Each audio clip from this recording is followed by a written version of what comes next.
여러분들을 환영합니다. 제가 환영의 뜻으로 꽃다발을 준비해 왔습니다. 가을 분위기를 약간 냈습니다. 지난번에 공룡 이야기까지 했었고요. 이제 오늘은 화석 이야기를 하려고 합니다. 화석들의 창조론 진화론 문제를 해결할 때 가장 중요한 증거 중에 하나가 화석입니다. 왜냐하면 화석은 과거에 살았던 생명체들의 흔적을 직접 눈으로 확인할 수가 있기 때문에 이 화석이 오늘날 생명체들과 많이 다르다. 그러면 변한 증거입니다. 그렇죠? 근데 화석이 오늘날 살고 있는 생명체들과 똑같다. 그러면은 변하지 않은 증거입니다. 그러면 변했다면 진화론이 오히려 타당할 거고요. 변하지 않았다면 처음 창조된 모습 그대로이기 때문에 창조론이 더 타당한 겁니다. 그래서 그것을 오늘 확인하게 될 텐데요. 성경 말씀 한 곳 보시겠습니다. 여호수아 4장 6절 말씀인데요. 함께 읽으시겠습니다. 시작. 이것이 너희 중에 표징이 되리라. 후일에 너희 자손이 물어 가로되 이 돌들은 무슨 뜻이뇨 하거든. 지난번에 제가 그랜드 캐년 이야기를 할 때 그때 함께 읽었던 말씀이었습니다. 다시 한번 되새겨보기 위해서 한번 했는데요. 이스라엘 민족이 이집트를 탈출한 다음에 가나안 땅을 가야 되는데 곧바로 가지 못하고 40년 동안 광야 생활을 하다가 뒤늦게 여호수아로 지도자가 바뀌고 여호수아가 이스라엘 민족을 이끌고 가나안 땅을 들어가게 됩니다. 근데 가나안 땅을 들어갈 때 이 요단강이 바로 앞에 놓여 있게 되는데 그 요단강 앞에 백성들이 도착을 했는데 마침 그때 요단이 추수할 시기가 될 때는 언덕에 넘칠 정도로 물이 많아지거든요. 몇 사람이면 그냥 헤엄쳐 건너가면 되지만 지금 20세 이상 싸움에 나갈 만한 사람만 60만 명이기 때문에 거기다 여자 합치면 120만 명, 또 아이들 바글바글 이러니까 한 200만 명 가까운 인구가 이 홍수가 난 강을 건너가야 되는 그런 상황이 된 겁니다. 근데 그때 하나님께서 기적을 베푸셨죠. 어떤 기적을 베푸셨냐면 언약궤를 맨 제사장들이 요단강에 언약궤를 딱 메고 발을 내딛어서 발이 물에 잠기자마자 무슨 일이 벌어진 겁니까? 그랬더니 어떤 분이 물에 젖었어요. 이러더라고요. 근데 그게 아니라 흐르던 강물이 딱 멈춰버린 겁니다. 그렇죠? 그러면 그 위에서 계속 흘러오던 물들은 그 위로 계속 쌓여버리겠죠? 그리고 그 앞에 마른 땅이 쫙 드러난 겁니다. 일단 믿어지십니까? 믿으려고 애를 쓰시죠? 근데 어쨌든 제가 그 얘기를 하려는 건 아니고 강물이 딱 그치면서 마른 땅이 드러나니까 그때 이스라엘 민족이 다 마른 땅을 밟고 요단강을 건너가게 됩니다.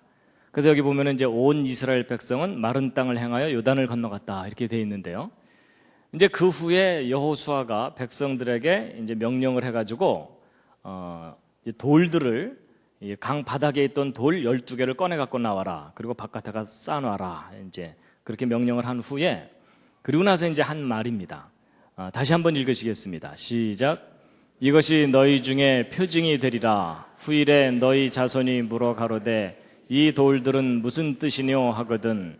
그들에게 이르기를 곧 언약궤가 요단을 건널 때에 요단물이 끊어졌으므로 이 돌들이 이스라엘 자손에게 영영한 기념이 되리라 하라. 나중에 후손들이 이 돌들이 무슨 뜻이에요 하고 물어보면 뭐라고 대답하라는 겁니까? 하나님이 하신 일에 대한 증거다라고 얘기를 해주라는 겁니다. 그 요점이요. 물론 그때 요단강에서 꺼내온 돌이 이 돌은 아닙니다. 그 돌을 찾아냈나 이러시는 분들이 계실까봐 말씀드리는 건데, 제가 이 말씀을 응용을 했습니다. 이 화석에 대해서 함께 한번 읽어보시겠습니다. 시작. 후일에 너희 자손이 물어 가로되 이 화석들은 무슨 뜻이뇨 하거든 뭐라고 대답을 해줘야 된다는 거겠습니까? 똑같습니다. 이 화석들은 하나님이 하신 일에 대한 증거다라고 가르쳐줘야 된다는 겁니다. 근데 그게 왜 그래요 하고 또 따지고 들면 자세하게 설명해 줘야 되잖아요. 그래서 오늘 이제 화석이 왜 하나님이 하신 일에 대한 증거인지를 알려드릴 텐데요. 중요한 요점은 이겁니다. 여러분, 화석은요, 절대로 진화의 증거가 아닙니다.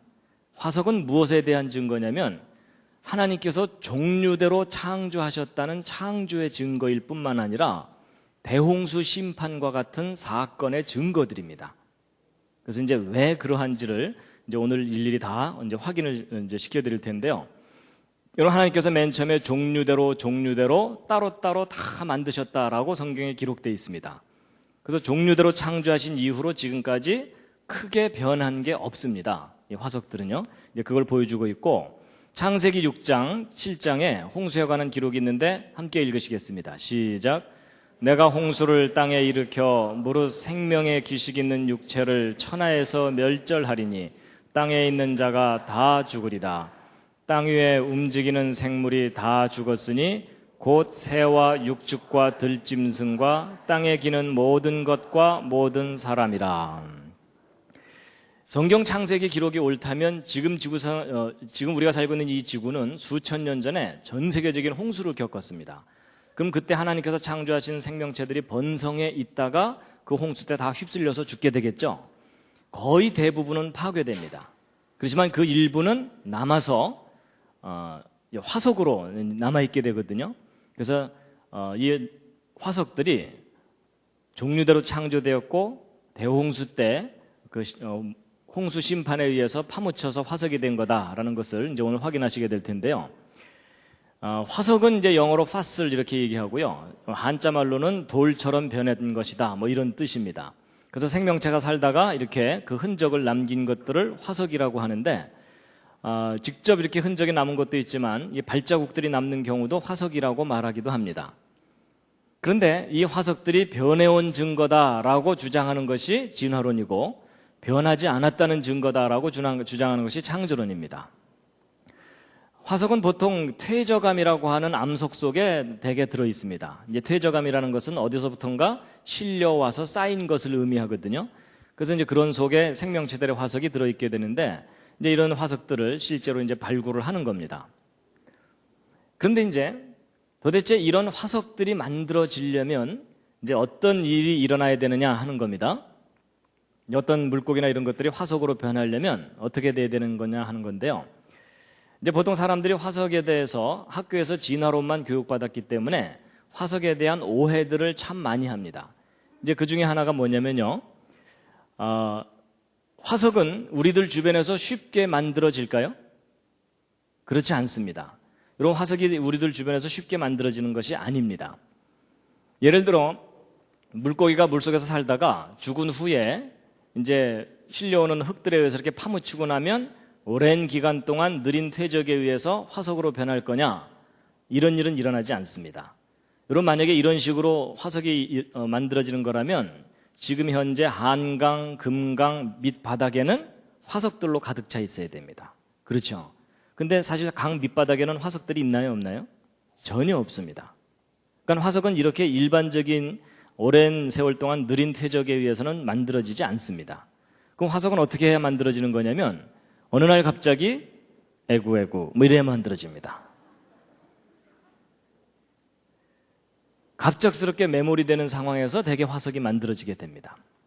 그래서 이 어떤 물고기가 죽은 후에 부패와 분해에 의해서 없어져 버릴 것이냐 아니면 화석으로 남을 것이냐 하는 것은 조건의 문제입니다. 근데 보통 일반적으로 천천히 파묻히는 상황에서는 화석이 안 됩니다. 그 이유가 뭐냐면 우리들 살고 있는 이 주변에는 자그마한 미생물들이 우리가 죽기를 기다리고 죽은 후에는 이것을 다 분해시켜버리고 썩어버리게 만듭니다. 그래서요, 여러분, 일반적으로 화석은 좀 값이 비싸거든요.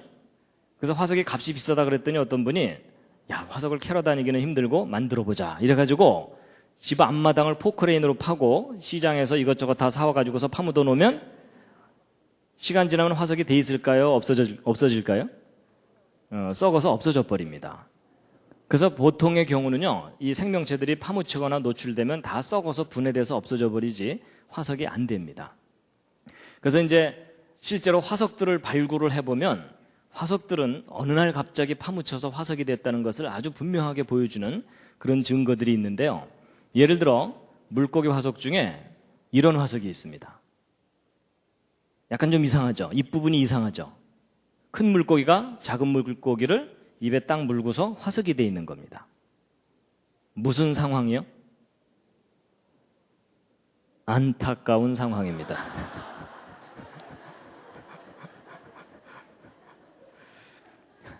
이 딱 물고서 삼키지는 못하고 그냥 죽었으니 얼마나 안타까운 상황입니까? 그런데 이거 참 신기하다 이렇게만 생각하실 게 아니고 어떻게 하면 저런 장면으로 화석이 남을 수 있을까를 한번 생각해 보시기 바랍니다. 여러분, 얘가 정상적인 상태에서 작은 물고기를 딱 물고 갑자기 심장마비로 죽었다 하더라도 다른 생명체들이 이 물고기를 뜯어먹어 버리지 그게 화석으로 남을 가능성은 거의 없습니다. 그러면 어떻게 하면 저런 장면으로 화석이 남을 수 있겠느냐? 갑자기 파묻혀야 됩니다. 그러니까 이걸 딱 물고서 삼킬 겨를도 없이 그냥 꽉 눌려갖고 화석이 돼야만 가능하다는 거죠. 그래서 화석들은 갑자기 파묻혀서 화석이 됐다는 것을 분명하게 보여주는데, 이런 화석들이요, 뭐 세계적으로 딱 하나만 있는 게 아니고 조금 드물긴 하지만 여러 개가 발견이 됩니다. 보세요, 이 황당한 표정.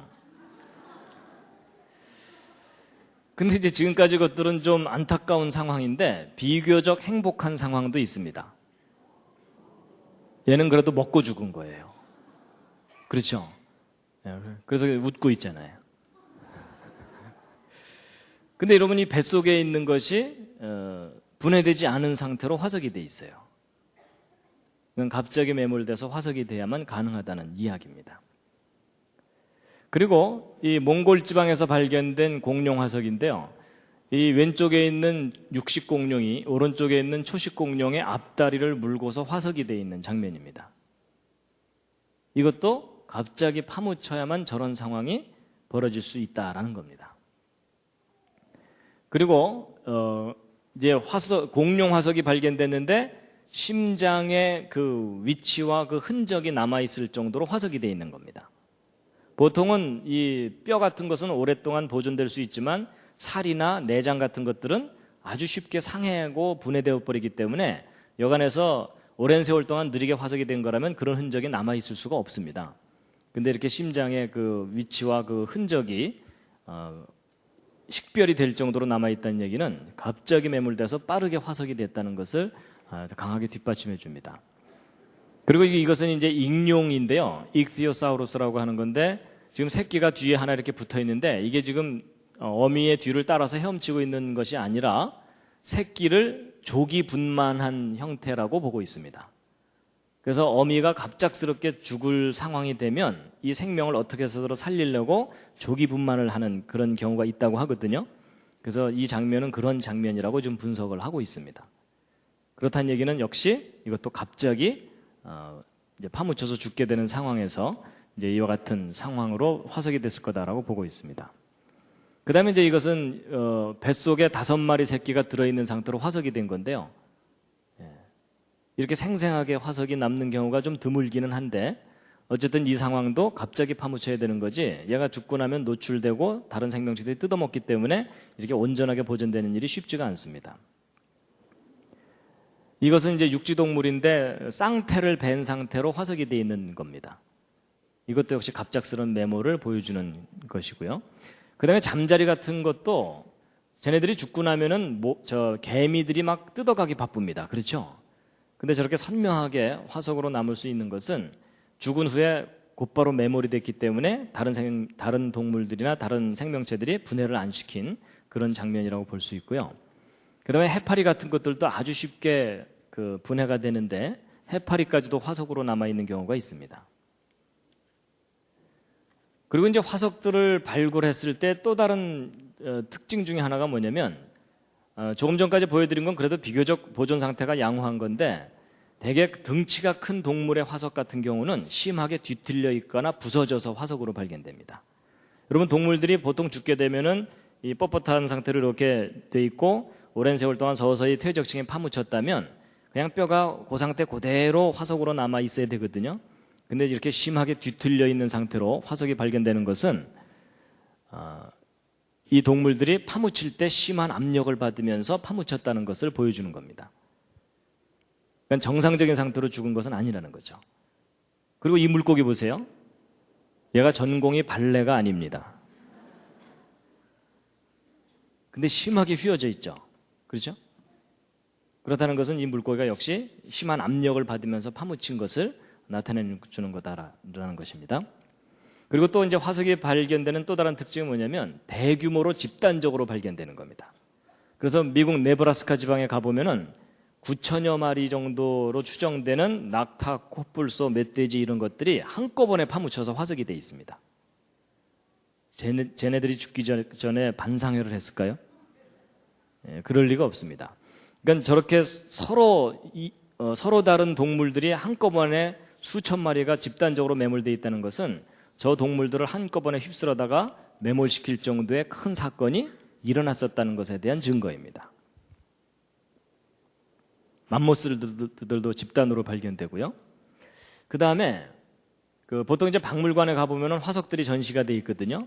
근데 보통 사람들은요, 저거 고사리 화석이네 이러면서 이제 종류만 구별을 하고 지나갑니다. 그렇죠? 근데 여러분 이런 화석들을 유심히 보면은 어떤 특징이 있냐면 고사리 화석의 잎이 잘 펼쳐진 상태로 화석으로 발견되는 경우가 많습니다. 그 얘기는 뭐냐면 보통 고사리들이 죽은 다음에는 이파리가 오므라들면서 시들죠. 근데 저렇게 쫙 펼쳐져서 화석이 발견된다는 얘기는 살아있는 상태에서 그대로 매몰됐기 때문에 저렇게 펼쳐진 상태로 화석으로 발견된다는 뜻입니다. 그러니까 오랜 세월 동안 서서히 파묻힌 게 아니라는 얘기죠. 그리고 이건 이제 암모나이트라고 하는 그 조개 종류의 이제 화석인데요. 그 암몬 조개가 작은 건 요만하지만요, 큰 거는 이렇게 큰 것도 있습니다. 저런 거 하나 잡으면 동네 잔치할 수 있습니다.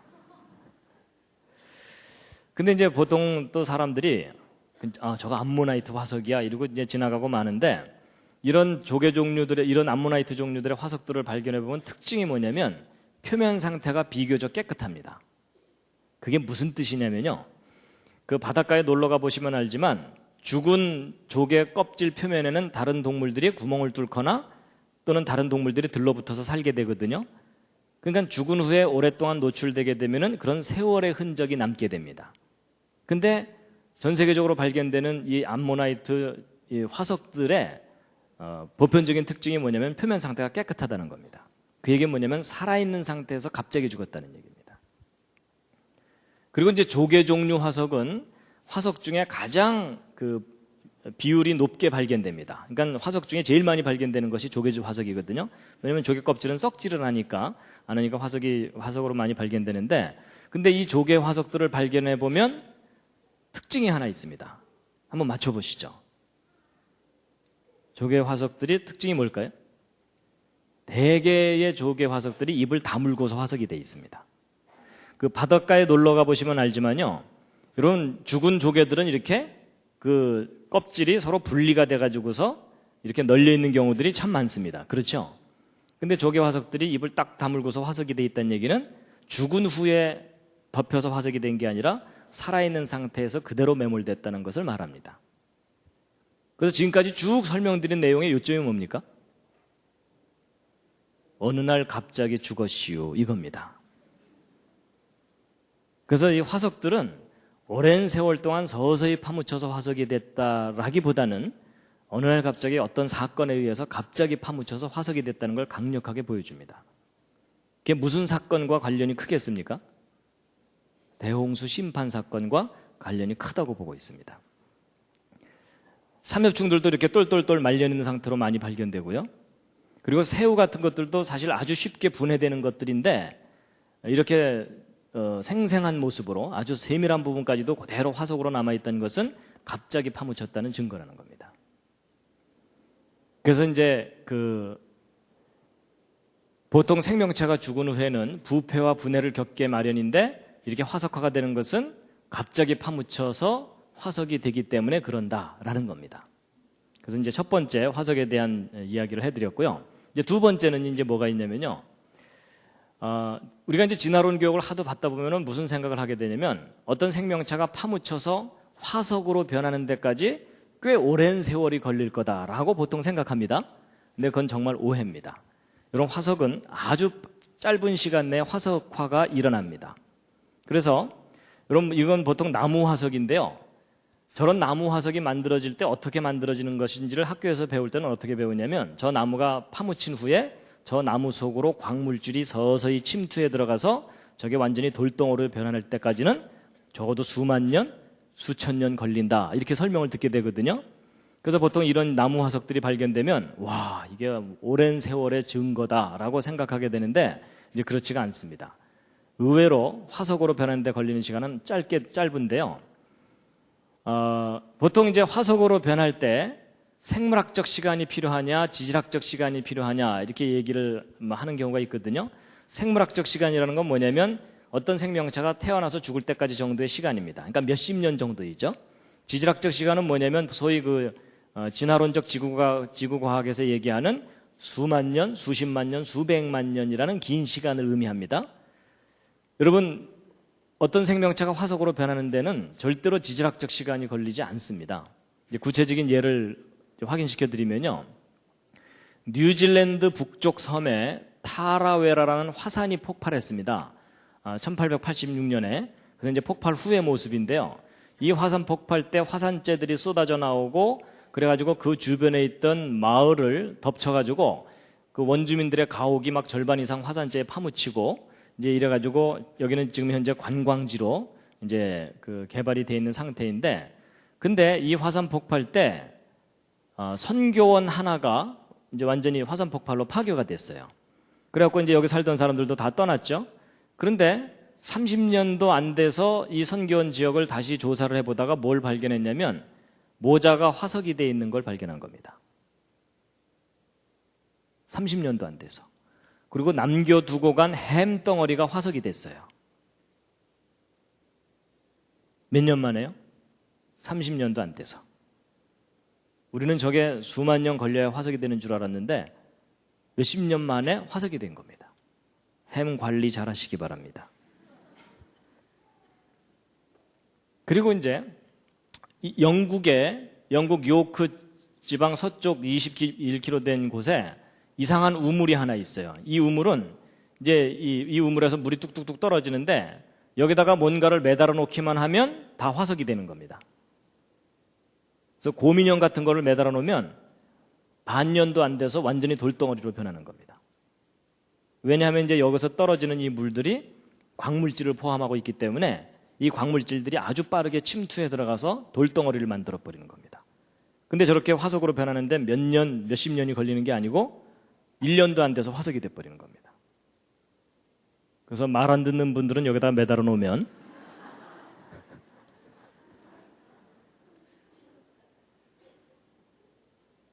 그리고 이것은 이제 1980년에 서부 텍사스에서 발견한 카우보이 장화거든요.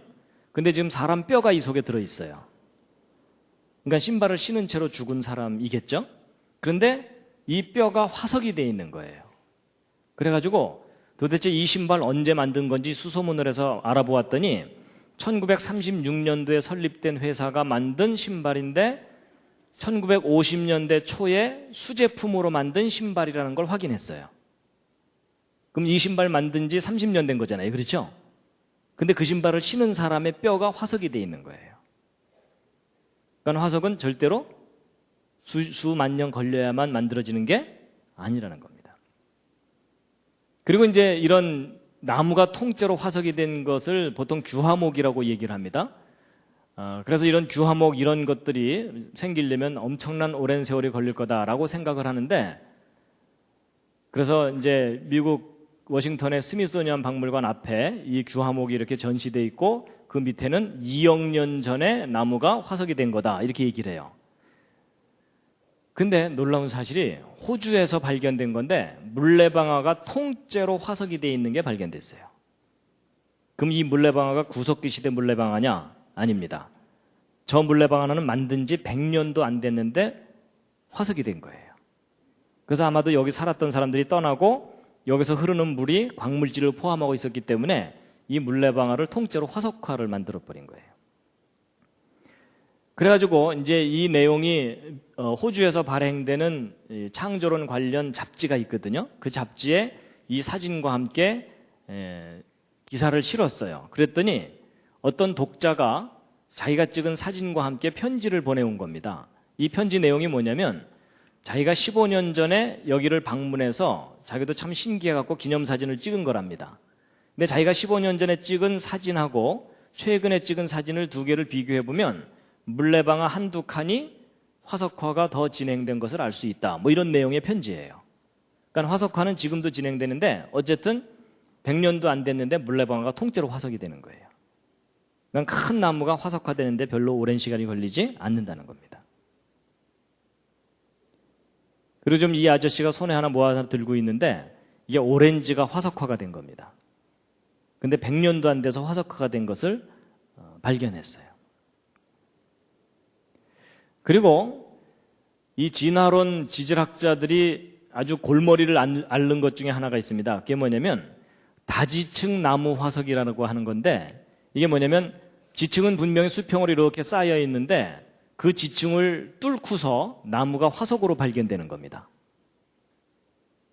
근데 보통 이 진화론적 지질학에서는 퇴적층이 30cm 정도 쌓이려면 평균 5,000년쯤 걸린다 이렇게 해석을 하거든요. 그럼 사람 하나 파묻히려면 몇만 년 걸리는 거예요. 그러면 여기 이 사람 높이에 비교해보면 이 나무 수십만 년, 그러니까 여기 있는 이 퇴적층의 두께는 수십만 년 걸려서 쌓였다고 해야 되잖아요. 근데 그 수십만 년이라는 세월을 뚫고서 나무가 화석으로 되어 있는 거예요. 근데 여러분이 말이 안 되잖아요. 그렇죠? 저 나무가 수십만 년 동안 살아있을 수도 없고 수십만 년 후에 푹 와서 박힌 것도 아니고 결국 이게 이 퇴적층이 쌓이는데 수십만 년 걸린 게 아니라는 얘기입니다. 어느 날 갑자기 퇴적층이 쌓이는 와중에 나무가 함께 파묻힌 거라는 겁니다. 그래서 우리로 하여금 이 지구가 굉장히 오랜 세월 동안 형성됐다고 믿게 만들었던 증거들이 그렇지 않다는 겁니다. 그래서 이 다지층 나무 화석은 어떤 사건에 의해서 퇴적층이 갑자기 쌓이는 거지 오랜 세월 동안 서서히 쌓이는 게 아니다라는 걸 보여주는 증거입니다. 그리고 이제 사람들로 하여금 이 지구가 아주 오래되었다고 믿게 만드는 것 중에 하나가 이 동굴입니다. 동굴 구경 가보신 분들 있죠? 보통 동굴 가보면은 그 동굴 얼마나 오래됐다고 설명을 듣게 되나요? 하여튼 수천만 년? 적어도 수백만 년 이상 됐다 이렇게 설명을 듣게 되죠? 왜 그런 설명을 듣게 되냐면 이 동굴 속에서 자라는 이런 것들을 이제 종유석, 석순 이렇게 얘기하는데 위에서부터 고드름처럼 자라 내려온 것을 뭐라 그러죠? 종유석입니다. 그리고 밑에서부터 자라 올라간 것을 석순이라 그러고 아예 기둥이 되어버린 것을 석주 이렇게 얘기합니다. 갑자기 심한 방언이 나왔죠? 예. 근데 이제 이런 종유석이나 석순 같은 것들이 형성되는데 아주 오랜 세월이 걸린다고 보통 배우게 되는데 왜냐하면 여러분 요 끄트머리에서 물방울이 똑똑똑 떨어지면서 이 거대한 석순이 만들어지려면 굉장히 오랜 세월이 걸렸을 거다라고 생각하기 때문입니다. 근데 여러분 종유석이나 석순이 그렇게 오랜 세월 동안 걸려서야만 만들어지는 게 아닙니다. 미국에서 실제 이제 관찰된 건데요. 링컨 기념관 지하에 자란 종유석입니다. 그러면 링컨이 뭐 구석기 시대 전쟁 영웅입니까? 아니죠. 그렇죠? 예. 이 건물 만들어진 지 100년, 200년도 안 됐는데 어린아이 크기만큼 종유석이 자란 겁니다. 그래가지고 과학자들이 실험을 해보았는데 80일 만에 종유석이 이만큼 자라는 것도 실험적으로 확인을 했습니다. 그러니까 80일 만에 이만큼 자랐으니까 그러니까 한 3달 정도 만에 이만큼 자랐잖아요. 그러면 30개월이면은 이거 10배 자라겠죠. 그럼 30개월이라고 해봤자 3년도 채 안 되는 겁니다. 그럼 3년 만에 이거 10배 자랐다면 30년이면 그보다 또 10배 자라겠죠. 그러면 저 기둥만한 저 석주도 몇백 년 이내에 다 자랄 수 있다는 얘기입니다.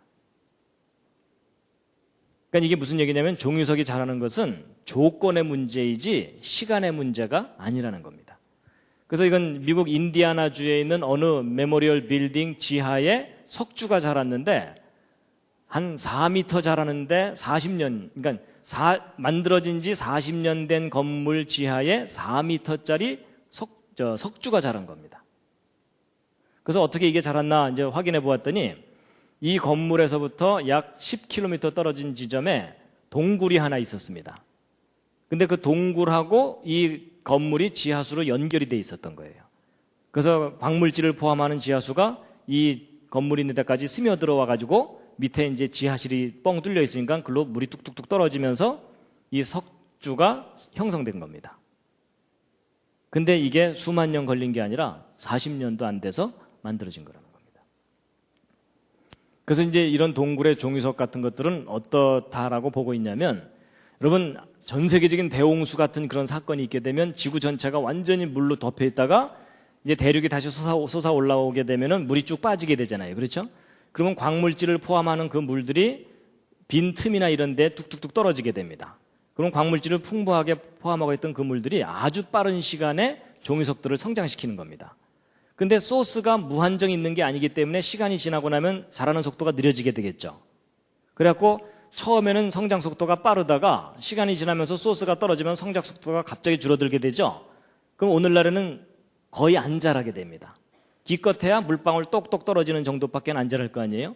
근데 이제 오늘날 물방울 똑똑 떨어지는 이런 속도로 이 거대한 종이석이 자랐을 거다라고 생각하니까 이게 굉장히 오랜 세월 동안 자란 것처럼 잘못 해석되고 있다는 뜻입니다. 그래서 여러분 사람도요, 태어난 이후에 쭉 자라다가 더 이상 안 자라게 되죠.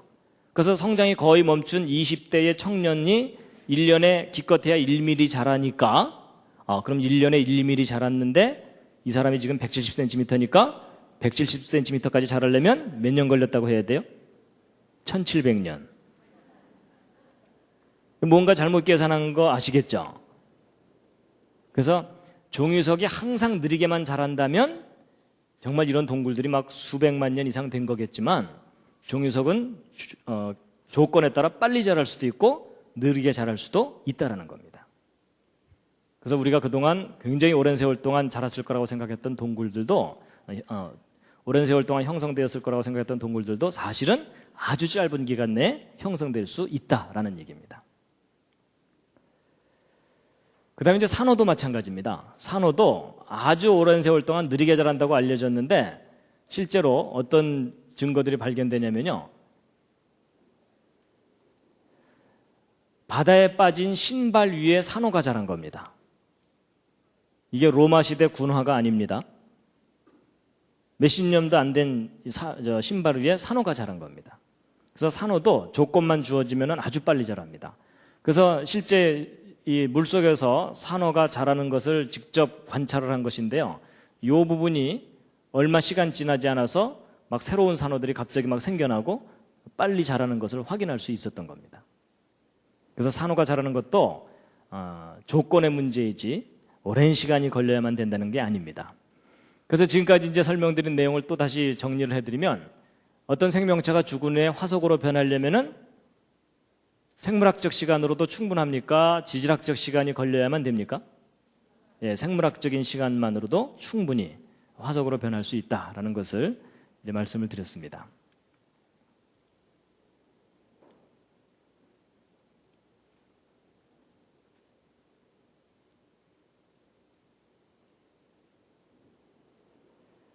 잠시 기지개를 한번 쫙 켜시겠습니다.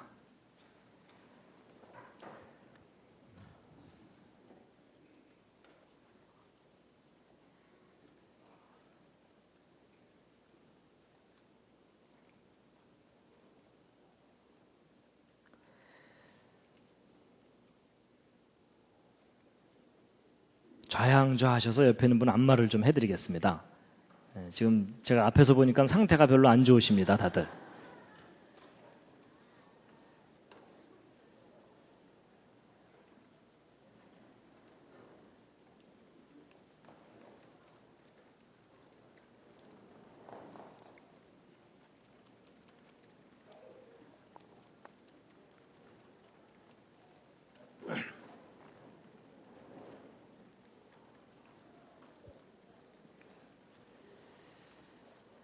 예, 반대로도 해주시고요. 반대로도. 혼자 계신 분들은 혼자서라도 좀 이렇게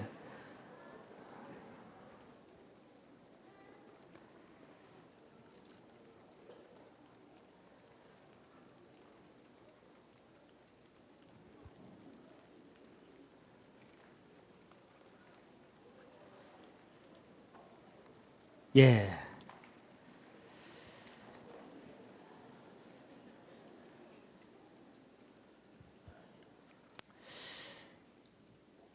자, 그 다음에 이제 오늘은 공부를 하는 시간입니다. 오늘은 별로 안 웃기네 이러시면 안 됩니다. 뭐 제가 맨날 웃길 수는 없습니다. 그 대신 오늘은 사실을 확인하는 시간입니다. 그 다음에 이제 이 부분이 참 중요한 부분 중에 하나인데요. 맨 처음에 서두에 말씀드린 것처럼 화석이 변한 증거냐, 변하지 않은 증거냐 하는 건데요. 이제 우리는 하도 진화론 교육을 받다 보니까 화석으로 발견되는 생명체들은 오늘날 살고 있는 생명체들과 많이 다를 거다라는 생각을 많이 하거든요. 그게 잘못된 지식입니다. 이런 화석을 실제 발견해 놓고 나면 현재 살고 있는 생명체들과 거의 대부분이 똑같습니다. 일부 멸종된 것을 제외하고는 거의 대부분이 똑같습니다. 그래서 제가 뭐 말로 해봐야 우긴다 그러니까 제가 직접 이제 확인을 시켜드릴 텐데요. 여러분 은행 아시죠? 하나씩 드시기 바랍니다. 특히 이 은행은요, 어떤 별명을 갖고 있냐면 살아있는 화석이다라는 별명을 갖고 있습니다. 살아있는 화석, living fossil이라는 말이 무슨 뜻이냐면요, 이 은행나무는요, 진화론에 의하면 중생대에 출현했다고 하는 식물입니다. 근데 중생대라고 하면 지금부터 적어도 막 2억 년 이 정도 되는 거거든요. 막 1억 년, 2억 년 전이에요. 근데 그 아득한, 그 옛날에 출현했다고 하는 생명체가 지금 현재까지도 살고 있잖아요. 그렇죠? 그러니까 진화론적인 관점으로 볼 때 이 은행나무라는 나무는 너무나 특이한 나무인 거예요. 중생대에 출현했는데 아직까지도 죽지 않고 살아있다면 이 은행나무는 상당히 생명력이 끈질긴가 보다. 저거 갈아 마시면 건강에 좋겠구나. 이래가지고 개발된 약이 무슨 약이에요? 예, 진코민 기넥신. 기억나십니까? 예, 실제로 이제 저 은행나무에는 혈액순환을 개선하는 성분이 들어있기 때문에 예, 약효는 있어요. 그리고 우리 한국 은행나무 잎이 특별히 약효가 높다고 합니다. 예, 근데 어쨌든 그래갖고 막 이 그 은행나무는 다른 식물과 달리 1억 년 이상을 끈질기게 살아온 나무다. 그래갖고 화석으로만 발견돼야 되는데 현재 살아있으니까 얼마나 신기해요. 그래서 이런 것을 살아있는 화석이라고 이름을 붙였어요. 그래서 살아있는 화석이 몇 개 안 되는 줄 알았거든요. 근데 이제 화석을 다 발견하고 났더니 다 살아있어요. 그러니까 저 예전에는 몰랐기 때문에 몇 개만 살아있는 줄 알았는데 알고 봤더니 화석이나 오늘날 살고 있는 거나 다 똑같아요. 그래서 이제 그걸 이제 보실 텐데요. 플라타너스 아시죠? 플라타너스도 이제 다양한 잎 모양을 가지고 있는데 그게 다 이렇게 화석으로 다 발견되는데 화석이나 오늘날 살고 있는 플라타너스나 똑같아요. 그냥 플라타너스예요.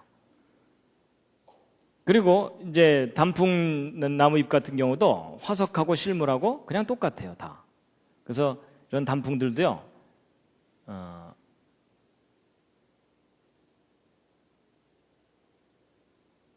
화석하고 실물하고 똑같고요. 그 다음에, 제가 파일을 좀 다른 걸 열어야 되겠습니다.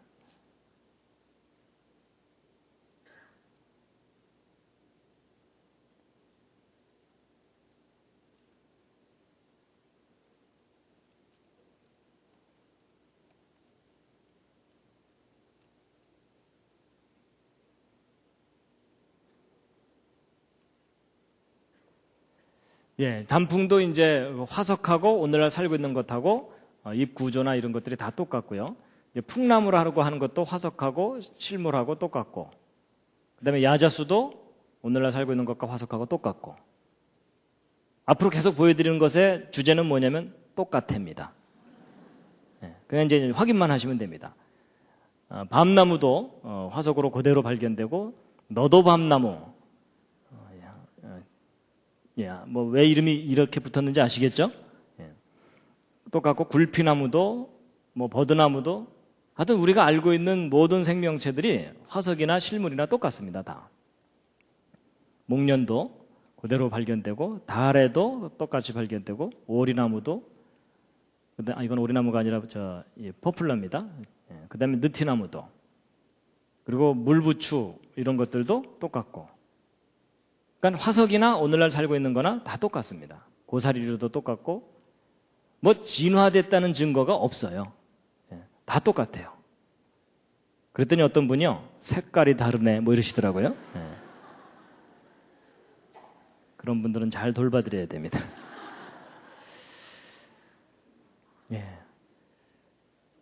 그 다음에 이제 이 파인 종류인데 그것도 화석하고 오늘날 살고 있는 게 똑같고요. 그 다음에 이제 호박 아시죠? 그죠? 준보석이죠. 저건 나무의 진액 같은 것들이 굳어져서 이제 화학 변화를 일으켜갖고 저렇게 딱딱하게 굳어져갖고 이제 보석 취급을 받는 건데, 이런 곤충들이 이제 그 속에 들어가 있는 경우가 많습니다. 그래서 보통 이런 이 곤충들은 진화 순서상 무척 주동물이기 때문에 대부분 고생대쯤에 출현했다라고 보고 있거든요. 그래서 이제 고생대, 중생대 살았던 곤충들의 그 흔적을 볼 수 있다라고 하는 거예요. 그래서 이건 개미인데요. 개미가 호박 속에 들어있는 겁니다. 그래가지고 이렇게 호박 속에서 발견되는 이런 개미들은요, 진화론에서 연대를 매겨놓기를 막 중생대, 고생대 이래갖고 막 몇천만 년, 1억 년, 2억 년 막 이렇게 연대를 매기는 것들인데, 이 호박 속에 들어있는 개미하고 오늘날 똑같은 개미가 살고 있는 거예요. 이건 개미인데 좀 모양새가 이상하죠? 언뜻 보기에 상당히 원시적인 개미처럼 보이시죠? 요게 머리 부분이고 요게 이제 뒷부분인데, 그래서 이제 이게 카리브해 쪽하고 도미니카 이쪽에서 발견되는 호박 속에 들어있는 아주 특이하게 생긴 개미입니다. 그래서 이름도 이렇게 붙여놨거든요. 읽기도 힘든데. 근데 이게 오늘날 살고 있는 게 발견됐어요. 그러니까 얘가 화석으로, 이렇게 호박 속에서 화석으로 발견되면 수억 년이에요. 근데 여러분, 얘가 고집도 세지 어떻게 진화를 안 했을까요? 왜 저런 일이 발생하냐면요, 바로 이제 이런 겁니다. 지금은 교통과 통신이나 이런 게 발달했기 때문에 지구 이쪽에서 발견된 것이 인터넷에 올라가면 다른 곳에서 바로 볼 수 있죠. 근데 이게 요즘 얘기지, 그 이전에는 여기서 발견된 지식이 지구 반대편으로 건너가려면 상당히 시간이 걸려요. 그렇죠? 그러니까 지구 이쪽에서 사는 사람은 화석만 발견하고 살고 있고, 지구 이쪽에 살고 있는 사람은 실물만 보고 살고 있는 거예요. 그러니까 이쪽에서 화석만 발견한 사람들은 참 모양도 희한한 것이 참 원시적이네 이러면서 살고 있었던 거예요.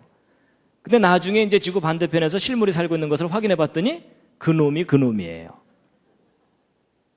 그러니까 전혀 변하지 않았고 일단 진화가 안 됐어요. 그렇죠? 그리고 똑같은 종류가 그대로 살고 있고. 그러니까 지식이 충분하지 않았을 때에 오해를 했었던 겁니다. 그래서 호박 속에 들어있는 곤충하고 지금 살고 있는 것하고 비교를 해보면 날개 무늬까지 똑같아요. 부채벌레목에 해당되는 이런 것들도 호박 속에서 이렇게 발견되는데 오늘날 똑같은 게 늠름하게 이렇게 살고 있고. 그래서 이 독일 학자 중에 한 분인 요아킴 쉐븐이라는 이분은요, 평생 동안 뭐만 연구하시냐면 똑같아 이것만 연구하세요. 그래서 사람들한테 알려주는 거예요. 화석이나 오늘날 살고 있는 거나 똑같다는 거예요. 변한 것도 하나도 없고 처음 창조하신 모습 그대로다. 대벌레라는 것도 있습니다. 꼭 나뭇가지처럼 생겨갖고 그 곤충이 아닌 것처럼 보이다가 갑자기 움직이는 뭐 그런 거거든요. 이 대벌레라는 곤충도 호박 속에 그대로 발견되고, 나방도 그대로 발견되고, 나방은 나방이고 나비는 나비고, 벌은 벌이고, 바퀴벌레도요.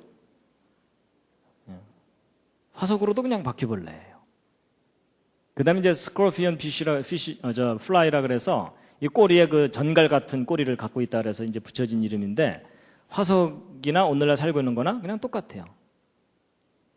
모기도, 벼룩도요. 벼룩 화석도 발견됩니다. 거미도, 잠자리도. 그 다음에 이건 올챙이 새우라 그래가지고요. 야, 그거 참 희한하게 생겼네. 올챙이처럼 생긴 새우다. 이래가지고 이거 처음 화석 발견됐을 때 2억 년 전에 살았었던 참 이상한 새우다. 이랬거든요. 근데 살고 있는 게 잡혔어요. 스웨덴, 헝가리. 실제 살고 있는 모습입니다, 이게. 그러니까 얘가 살아서 발견됐기에 망정이지 화석으로 발견됐으면 얘도 2억 년이 되는 거예요. 우리나라에서도 살고 있는 게 확인됐고요. 그 다음에 이건 민물새우인데요. 이 민물새우 화석은 화석으로 발견됐을 때는 막 고생대 페름기와 석탄기 암석 속에서 발견되는 2억 1,500만 년에서 3억 5천만 년 전에 살았던 새우다 뭐 이랬거든요. 근데 호주 남쪽에 태즈메니아 섬이라는 섬이 있는데 그 섬에 300m 높이의 산 개울에서 살고 있는 게 잡혔어요. 좀 더 숨어 있지. 잡혔어요. 뭐 새우도 가재도 게도 그냥 오늘날 살고 있는 거나 화석이나 똑같습니다. 다. 해마도요. 해파리도 그렇고 불가사리도 그렇고 하나님이 처음 창조하신 모습 그대로입니다. 다. 화석은 변한 증거가 아닙니다. 악어도 그렇고 투아타라라고 하는 것도 그렇고 뱀도 그렇고요. 박쥐도 똑같고 화석이나 오늘날 살고 있는 거나 그냥 다 박쥐예요. 그래서 그럼 화석들은 오늘날의 생명체들과 모습이 많이 다른가 아니면 똑같은가? 같습니다. 변한 증거가 아닙니다. 자, 그 다음에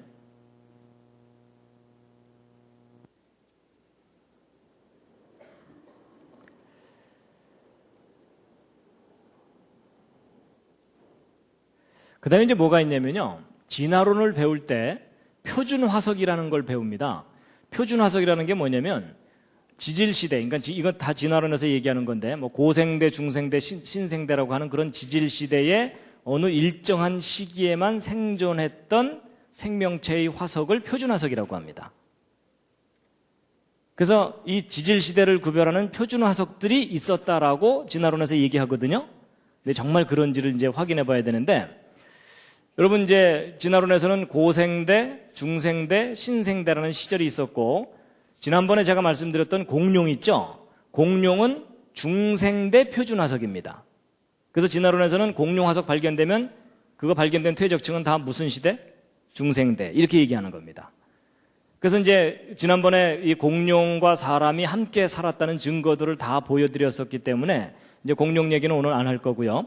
이 고생대 표준 화석이라고 하는 것들을 이제 확인시켜 드릴 텐데요. 고생대 표준 화석 중에 하나가 이제 바다나리 같은 겁니다. 여러분 이게 이제 바다나리 화석들이거든요. 어떤 분들은 이거 보고서 배추 화석이라고 끝까지 우기시는데 이게 이제 배추가 아니고 바다나리라고 하는 이 백합처럼 이렇게 펼쳐져 있는 이름은 나리인데 동물로 분류된다고 합니다. 그래서 이제 이런 화석들이 발견되면 와 이거 고생대에 살았던 바다나리 화석이다 이래가지고 막 2억 년, 3억 년 연대를 매겨놓은 박물관에 가면 그렇게 이제 연대 매겨놓은 화석입니다. 그런데 이 바다나리가 오늘날 살고 있는 것들이 다 확인됩니다.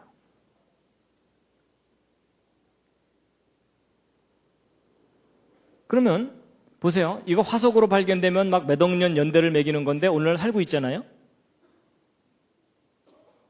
그러면 이게 정말 몇 억 년 전부터 살았었다면 지금도 이렇게 살고 있는 걸 보면 계속 살아왔다는 얘기죠. 그렇죠?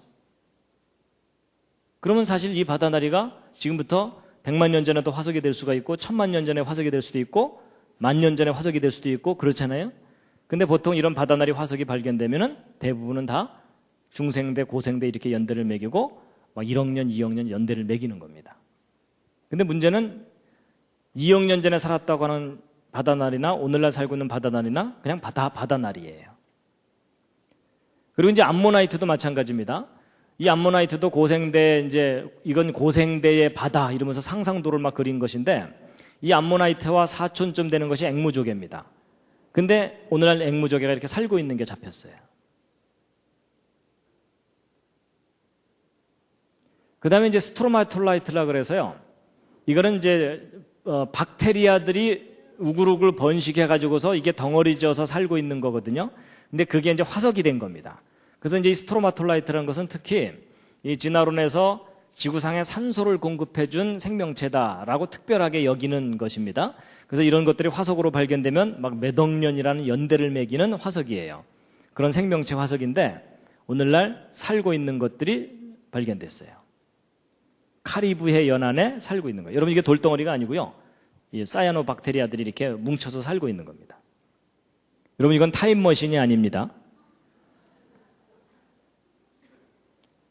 호주 서쪽에 상어만이라고 하는 곳에 가면 이렇게 우글우글 살고 있어요. 얘네들이 화석으로 발견되면 몇 억 년인 거예요. 그 다음에 이제 삼엽충도 고생대의 대표적인 표준화석들인데, 그래서 이런 거 발견되면 막 몇 억 년 이렇게 연대를 매기는 건데, 어느 삼엽충 한 마리의 기구한 운명을 소개해 드리겠습니다. 여러분, 미국에서 발견된 발자국 화석인데 맨발자국이 아니라 샌달자국입니다. 그러니까 샌달을 만들어 신을 정도의 지혜를 가진 인간이 살았다는 증거겠죠? 근데 이 샌달 자국 뒷부분에 뭔가 하나 밟혔는데 그거 확대해서 헤쳐보니까 삼엽충 한 마리가 지그시 깔려 있는 거예요. 그 다음에 이제 이건 삼엽충과 아주 유사한 어떤 생명체를 표본을 만들어 놓은 거거든요. 근데 이런 모든 증거들로 볼 때 삼엽충이 몇 억 년 전에 살았던 그런 표준화석이 아니라는 겁니다. 그러니까 이제 보세요. 그동안 진화론에서 표준화석이라고 했던 생명체들이 그 시대에만 살았던 게 아니라 지금도 살고 있어요. 그렇죠? 그러면 이런 생명체들은 어떤 시대를 결정하는 화석들이 아닌 거예요. 더군다나 몇 억 년 전에 살았다고 하는 생명체나 오늘날 살고 있는 생명체나 모양이 똑같아요. 그럼 진화했다는 증거입니까? 진화하지 않았다는 증거입니까? 진화하지 않았다는 증거입니다. 그리고 근본적으로 몇 억 년 전에 살았다고 하는 말이 거짓입니다. 그리고 이제 특히 이제 많은 사람들에게 진화를 믿도록 만들었던 결정적인 역할을 하는 화석들이 몇 가지가 있어요. 이제 그 중에 하나가 바로 이 실러켄스 화석입니다. 여러분, 이 실러켄스 화석은 진화론에서 얘기할 때 6,500만 년 전에 살았던 양서류의 조상이 되는 물고기다라고 많이 사람들에게 얘기했었고 지금도 그렇게 주장하고 있는 생명체거든요.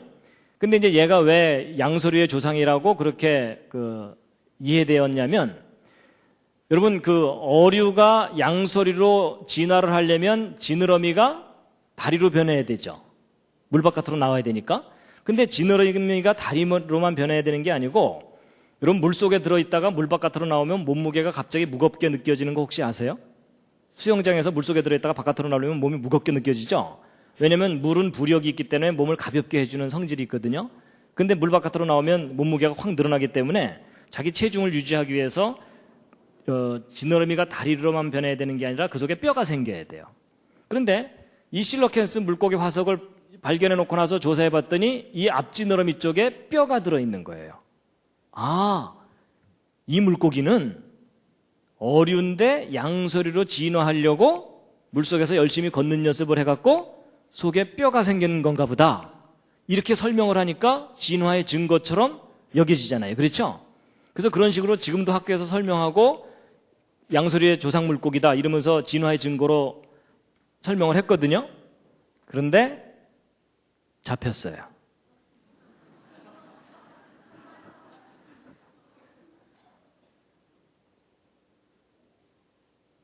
(1950년대) 잡혔어요.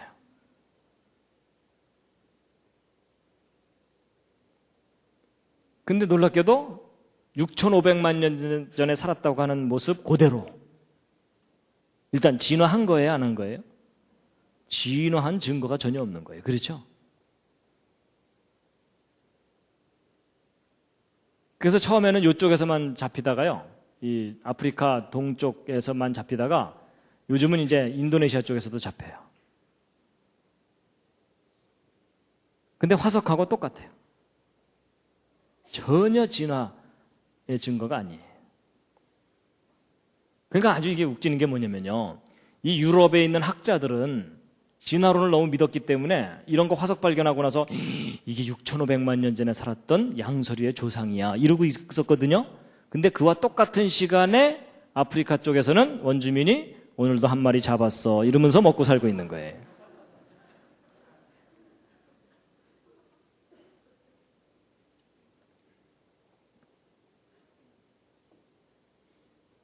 인도네시아 쪽에서도 잡고. 그 다음에 이건 투구개라고 하는 것의 화석이거든요.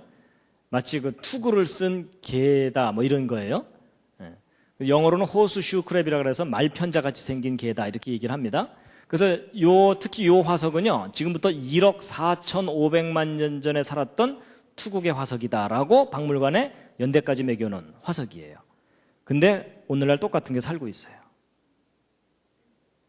그러면 이 두 개가 서로 진화가 일어났다고 할 정도로 큰 차이가 있냐? 그렇지 않습니다. 여러분 옆에 앉은 분하고 여러분하고 모습이 다른 정도 차이밖에 없어요. 그럼 여러분 어느 쪽에서 어느 쪽으로 진화하신 겁니까? 근데 이 정도가 아니라 이렇게 우글우글 살고 있어요. 산란기가 되면 바닷가 쪽으로 막 몰려 나와요. 여러분 이 아이는 중생대 아이가 아닙니다.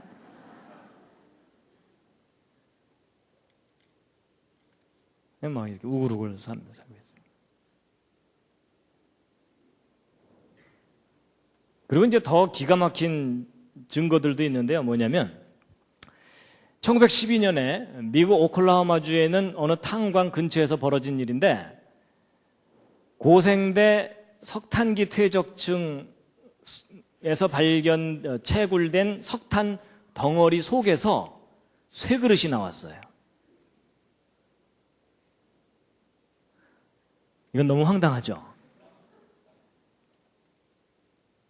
여러분, 이 고생대 석탄기면요, 척추동물 초기 단계의 그 양서류 정도 살고 있었던 시절이에요. 진화론에 의하면.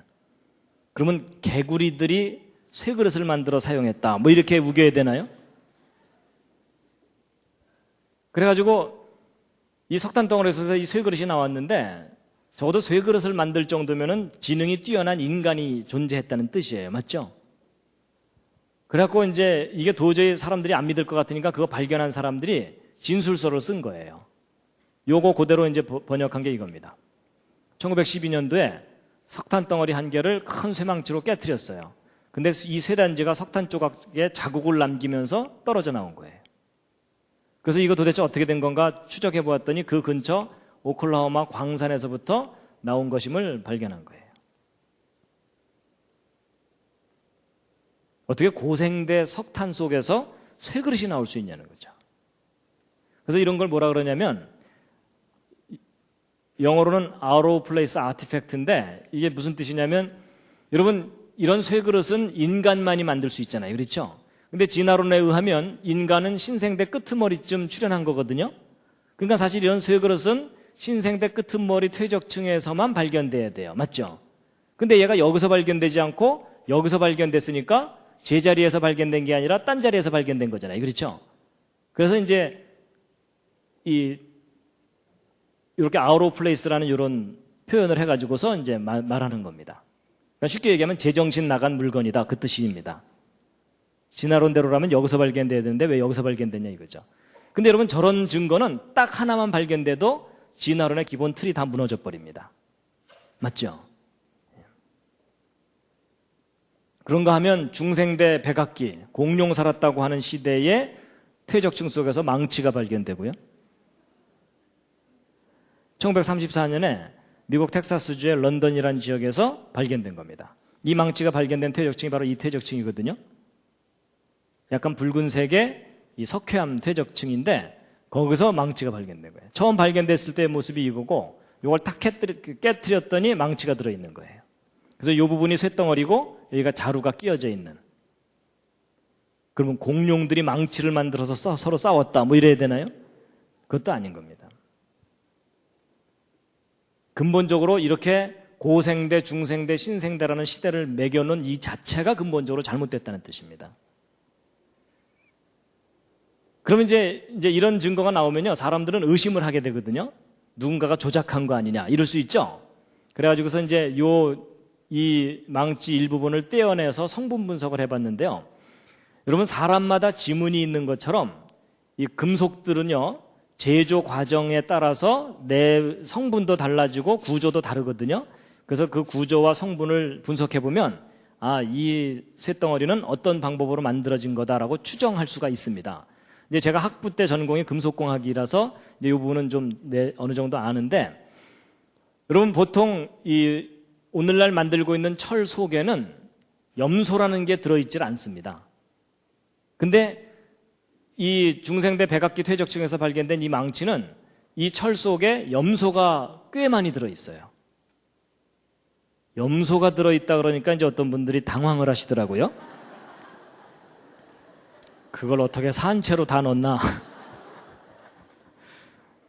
근데 매 하는 그 염소 말고 그 화학 성분 중에 그 염소 성분이 있는데, 근데 그 보통 그 철을 만들 때는요, 철광석을 탄소로 태워버리면서 만들기 때문에 염소가 들어가는 과정이 없어요. 오늘날 만드는 철들은. 그래서 이 쇠망치는 뭔가 오늘날 만드는 방법과 다른 방법으로 만들어진 거예요. 그러니까 누군가가 오늘날 조작하려고 집어넣은 게 아닌 거예요. 그래서 이것은 아마도 지난번 제가 그 그랜드 캐년 얘기할 때 고생대 퇴적층이 사실은 노아 홍수 전반부에 형성된 퇴적층이라고 말씀드렸죠. 그래서 이 고생대 퇴적층 속에서 이 쇠단지가 쇠그릇이 나오고 이런 걸로 봐서 아마 저런 것들이 홍수 이전 사람들의 유물일 가능성이 높다라고 보고 있습니다. 그 다음에 이제 더 놀라운 것은 지난번에 말씀드렸는지 모르겠지만 공룡 화석 발견되는 퇴적층 속에서 사람 뼈가 발견된 겁니다. 그것도 사람의 완벽한 뼈 10명의 뼈가. 결국 무슨 얘기냐면 고생대, 중생대, 신생대라는 이런 시대는 진화론적인 허구적인 시대이지 실제 지구 역사 속에 저런 시대는 없었습니다. 사람 손가락도 발견되기도 하고요. 시간이 많이 안 남았으니까 시간이 많이 갔기 때문에 제가 좀 줄이겠습니다. 그리고 중생대 백악기 퇴적층 속에서 고양이 발자국 화석도 발견됐어요. 여러분, 고양이는 포유동물에 속하기 때문에 중생대 이후 동물이거든요, 진화론에 의하면. 그러니까 이 진화론에서 진화됐다는 순서하고 전혀 안 맞는 화석들이 마구마구 발견되는 거예요.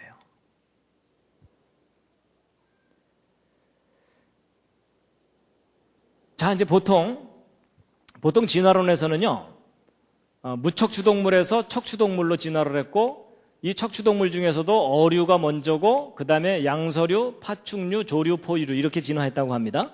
그래서 보통 진화하는 순서를 무척추에서 척추동물로, 척추동물 중에 어류, 양서류, 파충류 거쳐서 포유류나 조류로 진화했다고 하는데, 왜냐하면 대략 퇴적층에서 그 비슷한 순서로 화석들이 발견되거든요. 비교적 밑에 퇴적층에서는 어류 쪽이 많이 발견되고 위에 퇴적층에서는 포유류가 발견되고, 그래서 퇴적층 속에서 이렇게 순서대로 발견되는 것은 옛날에는 이 무척추동물과 어류들이 있었고 최근에 척추동물이, 그러니까 포유동물이 진화해서 생겨난 것 아니냐, 그렇게 해석할 수 있지 않느냐, 이제 이렇게 볼 수 있는데, 여러분 잘 보세요. 진화론에서 진화됐다고 하는 순서를 잘 보시면 저게 혹시 무슨 순서인지 아시겠어요? 이 생명체들이 살고 있는 서식지의 높이 순서입니다. 제가 무슨 말을 하려는 건지 짐작하시겠죠? 그렇죠? 이게 무슨 얘기냐면 전 세계적인 대홍수가 일어나면 이 모든 생명체들이 한꺼번에 이제 휩쓸려서 바다 쪽으로 쌓이겠죠. 그러면 얘네들이 살고 있는 높이에 비례해서 대충 파묻히겠죠. 결국 그 얘기라는 겁니다. 그러니까 대홍수 때 파묻힌 순서를 진화의 순서로 착각을 한 거라는 얘기입니다.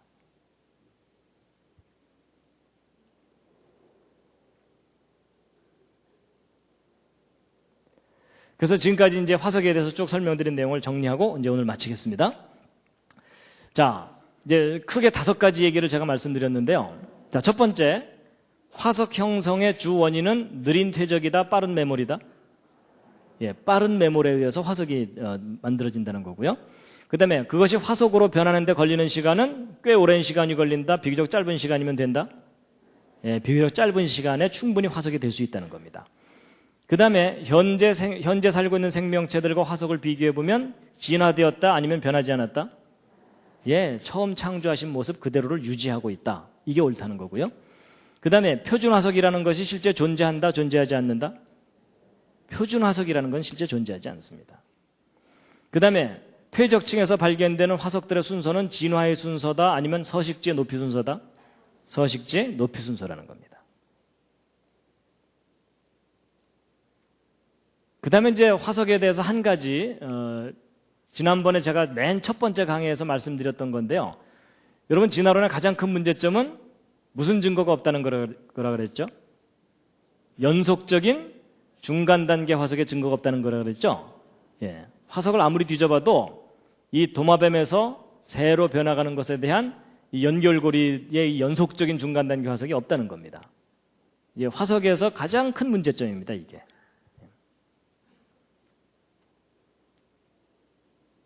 그래서 지금 학교에서 생물이 진화됐다라고 가르치고 진화의 증거가 마치 화석들인 것처럼 가르치지만 실제 이렇게 화석들을 확인해 보면 결코 진화의 증거가 아닙니다. 근데 문제는 지금 학교에서 진화론만 가르치고 있기 때문에 문제가 심각합니다. 학교에서 진화론만 교육받고 나면요, 대부분이 무신론자가 되어버립니다. 성경이 믿어지지 않게 돼 있고. 자, 다시 한번 읽으시겠습니다. 시작. 후일에 너희 자손이 물어 가로되 이 화석들은 무슨 뜻이뇨 하거든 뭐라고 대답하셔야 된다고요? 일단 제일 간단한 대답은 하나님이 하신 일에 대한 증거다. 근데 그 하나님 하신 일이 크게 두 가지예요. 뭐예요? 창조에 대한 증거이고 대홍수와 같은 심판의 증거다라는 겁니다. 그래서 종류대로 창조하신 그 모습을 그대로 화석들이 보여주고 있고, 그리고 하나님께서 홍수로 심판하실 때 휩쓸렸던 생명체들이 갑자기 파묻혀갖고 아주 빠르게 화석이 돼갖고 지금까지 남아있는 거다라는 겁니다. 물론 화석들이 대홍수 심판 때만 형성되는 건 아닙니다. 대홍수 이후에도 지구상에 격변이 여러 차례 있었기 때문에 그런 격변 속에서도 화석은 계속 만들어집니다. 근데 어쨌든 화석은 오랜 세월 동안 서서히 만들어지는 게 아니라 어느 날 갑자기 격변에 의해서 파묻혀서 화석이 되는 거다라는 겁니다. 그래서 화석은 절대로 시간의 증거가 아니라 사건에 대한 증거입니다. 사건. 그래서 지금부터 4300년 전에는 홍수로 심판을 하셨는데 하나님께서 다시는 물로 심판하지 않으실 거다라고 말씀을 하셨습니다. 그래서 이제 오늘은 이제 화석에 대해서 여러 가지 이야기들을 해드렸습니다. 도움이 좀 되셨습니까? 마지막 꽃다발입니다.